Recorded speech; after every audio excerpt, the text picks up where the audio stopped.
Welcome to the Uncut Chronicles. I'm Krystle. I'm Andy. And we are coming to you with information and topics every day, such as culture, trending topics, shit your mammy probably don't need to hear. So come on in with us so we can share more with you about our day. Hey everybody, it's Krystle. It's Andy. And we are here recording today because you know who we are? We are the Uncut Chronicles. And what do we talk about? Shit your mammy probably can't hear. At all. Okay. All right. So let's get into it today. How has your weekend been? Look, let me tell you something. I had adulting. Okay. We're just going to start there. Adulting. It's very ghetto. Okay. Hate it here. Ready to pull a rod wave and backflip off the stage. But you know what? It's all fucking good. It's all fucking good. But what was the highlight of my week was Megan Thee Stallion. Megan Thee Stallion was the highlight of my week because baby girl is in her motherfucking Rebirth bag. And I absolutely fucking loved Cobra. Like, I loved it. And then she just came out with like a rock remix of it. Uh-huh. I'm about to blow the motherfucking speakers out my car because I was like, baby, the alt black girl in me is fangirling, screaming so bad because yes, Meg, in your alt black girl era. I love it. Love that for her. And did you see the visuals? I did. The visuals were dope, but I'm from Houston and that's what we do. We do dope ass shit, just in case nobody remembered. So with the visuals, I will say this though, it was very, very symbolic. Mm-hmm. Visuals were very symbolic. And I was like, if you're a real Megan Thee Stallion fan, which I am, so there might be a little bit of bias, you knew she was already saying this shit from her previous album, but for whatever reason, this Cobra just hit different. Oh, yeah. It hit different. And I feel like Meg is showing us what we always say all the time, where when Black women express like, hey, you know, I'm fighting with my mental health, and people say, yeah, okay, bitch. Sure, Jan. Sure. Not Jan. Because it's almost like we're not allowed to go through stuff. And if we are going through stuff, it's okay, get over it. Yeah. Type thing. Right. And I don't understand that. What do you think that mental health challenges can look like for somebody in Meg's position? I think it's hard. It's even harder because like I've been and still currently like in the same predicament that she's in.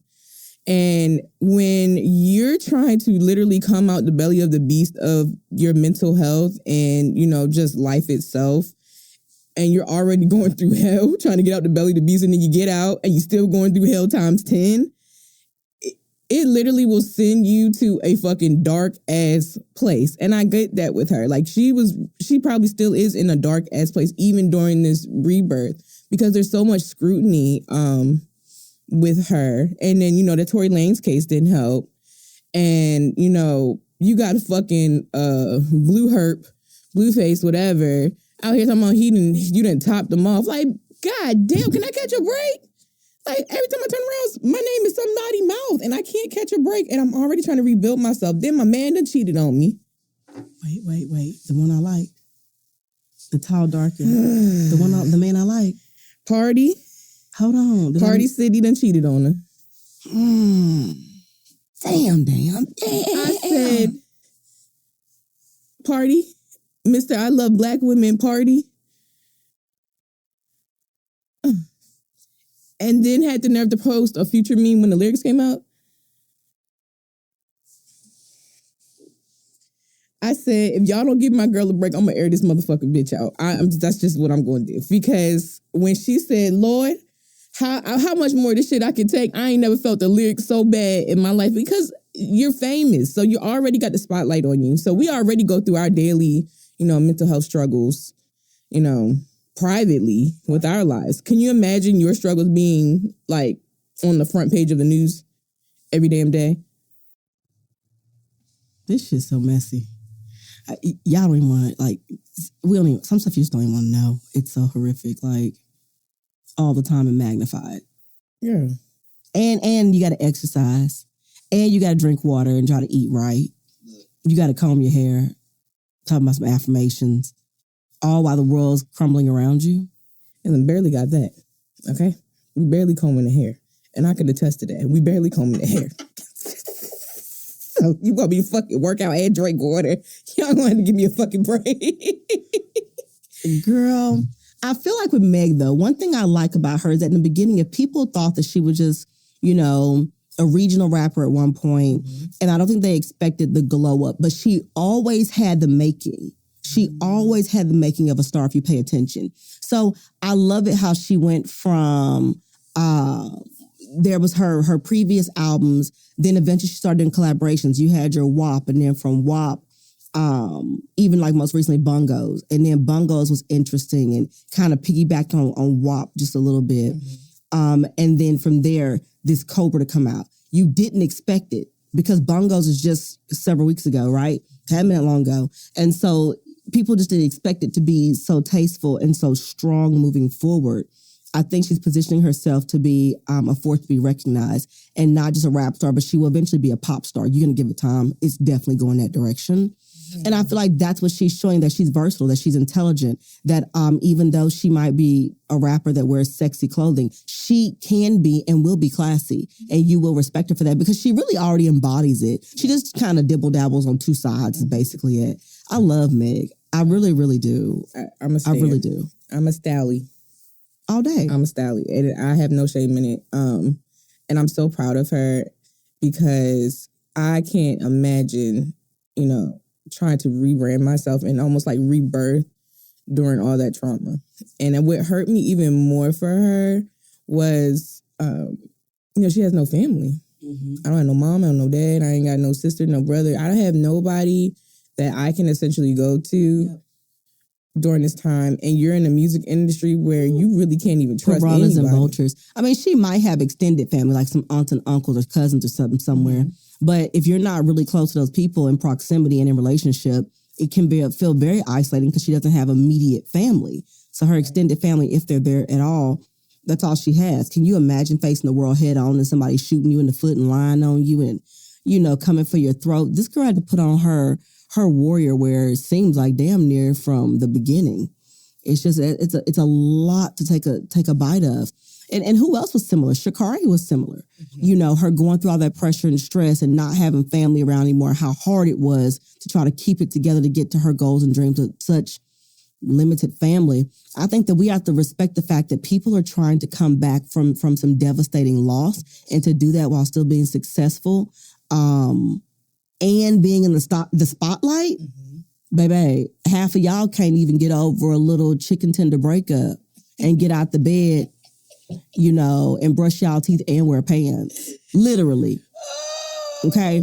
So I really think some of y'all expecting way too much because your kids eat chicken nuggets, so. And you know what? And that's where I'm like, why do we withhold so much grace for people that are in the spotlight when they go through things publicly? Like that, like, you know, there's people, normal people that go through stuff like that, where we'll have empathy, we'll have grace for them. But if a celebrity goes through something like that, we're like, oh, well, boo-hoo, bitch, get over it.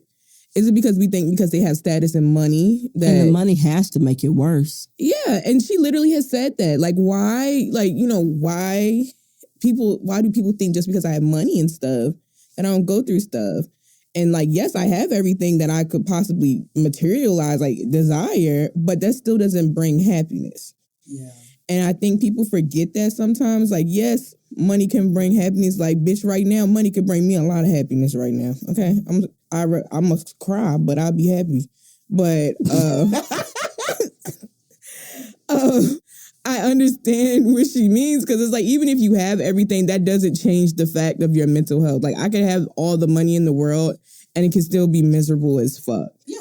And I feel like people miss that part because we get so caught up in the material. Because what you gonna do? You about to buy some friends? Shit. Oh, let's see how that work out for you. So you got all this money and You have the house, the cars, whatever. You go on vacations, clothes, the basic stuff. How many more clothes are you supposed to buy before your closet's full? How many more bags are you supposed to buy before your closet's full? How many more trips? Oh, well, when you go on a trip, you want to go by yourself? Okay, how long does that last? You want to take a friend? Well, damn, is this person coming with me because they love me? They want to hang. We're going to have a good time. They have good energy. They want the best for me. Or are you coming with me because I'm paying for this entire vacation and you about to take pictures, pose up and post on the gram and on TikTok? So really and truly, can you imagine living in a world where you literally don't know if the people who are around you care about you genuinely, or if they're there for the benefit of either employment or security of friendship or benefits of friendship or situationships?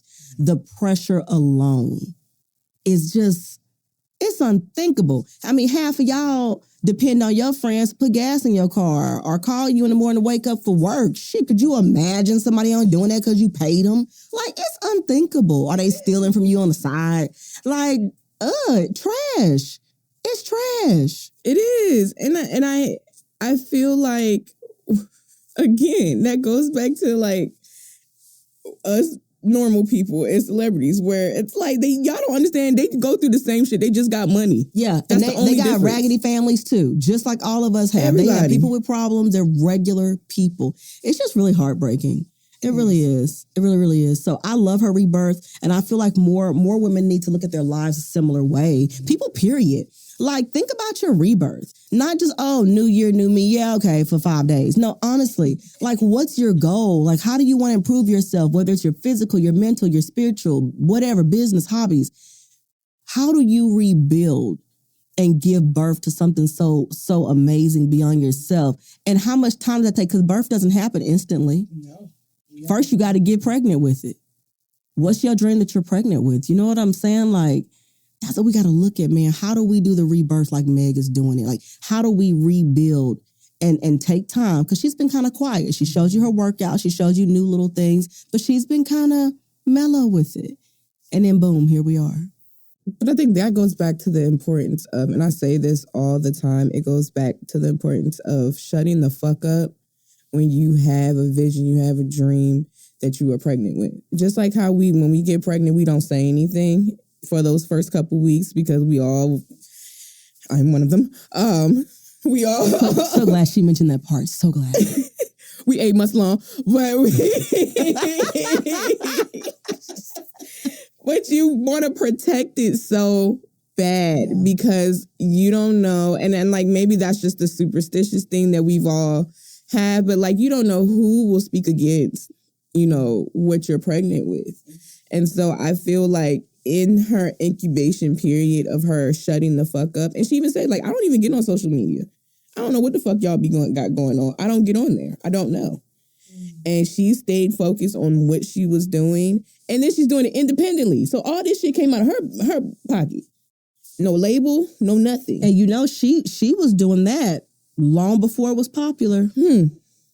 Because people were trying to hold on and take ownership. You have to learn how to just shut up. Shut up. And that's probably the best thing that she ever do. And people get mad at me when I say that because they're like, well, why I can't talk about my good news? Because everybody is not happy for you. Yep. Everybody is not happy for you. And you really do. Like, I say this all the time and I sound like a broken record. You really do have to shut the fuck up. Yep. You have to. Because you don't know who is ready to speak against what you're trying to build. You don't know who's wishing you the worst. Who's trying to get it in the mix so they can make it fall. Like, you don't know. So when you are like pregnant with visions and goals and dreams, shut up. Shut up until you're ready to give birth. Yep. Shut up. Because people out here are fucking insane. People will pretend to clap for you and secretly fucking hate you. Yep. So I applaud her for sitting in that almost like isolation period and working on herself and trying to get better and then finding an outlet to kind of just release all of this. And it ended up being fucking amazing. I'm cheering for baby girl. All day. I can't wait to see what she's getting ready to come out with next. I'm all deep involved in her Cobra series. And I really, really, really, really wish the fucking best for Megan. Because like I can't even fathom the mental hell she has went through and probably still is going through in the eye of the public with nobody around her.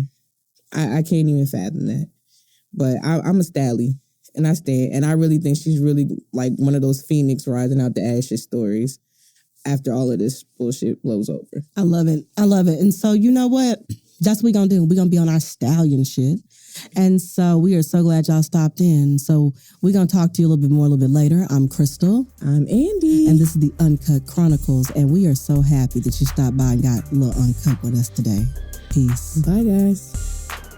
The Uncut Chronicles is part of the Breaking Ice Building Bridges community podcast platform brought to you by Possibilities.